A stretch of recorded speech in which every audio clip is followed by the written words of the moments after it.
हे काय आहे? हे आता कितव्यांदा आहे? याच्यानंतर आता मी देत नाही करू ना? हो. सकाळपासून चालूच आहे ना गं, किचन मध्ये जा ना मम्मा. हा चला भरा, गरम आहे ते.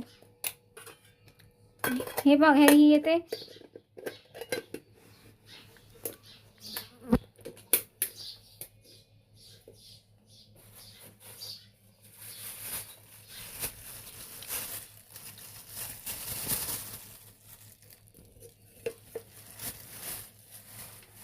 चल आता बेबी हो दे डब्बा पार्टी.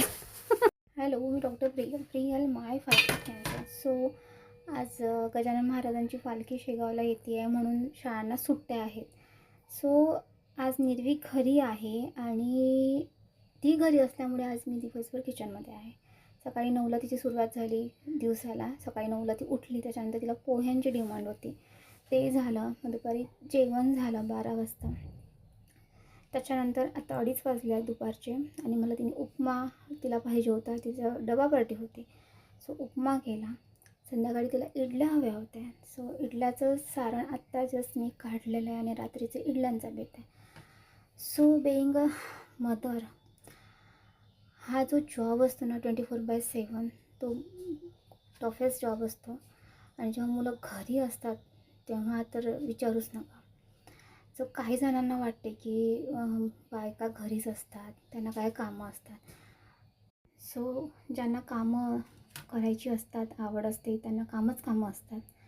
ज्यांना काही लोड घ्यायचा नसतो त्यांच्यासाठी काहीच कामं नसतात. अशा 2 प्रकारच्या महिला असतात.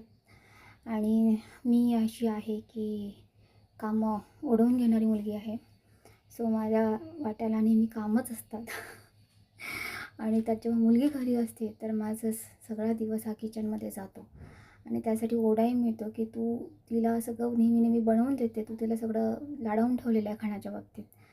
पण एक आई म्हणून मी तिची काळजी नाही घेणार, मी तिची हट्ट पुरवणार नाही तर मग कोण. तर असं सगळं असतं. आणि सुट्टीचा दिवस माझ्यासाठी खूप तारंबळ उडवणारा असतो आणि तो माझा किचन डे असतो. Thank you so much.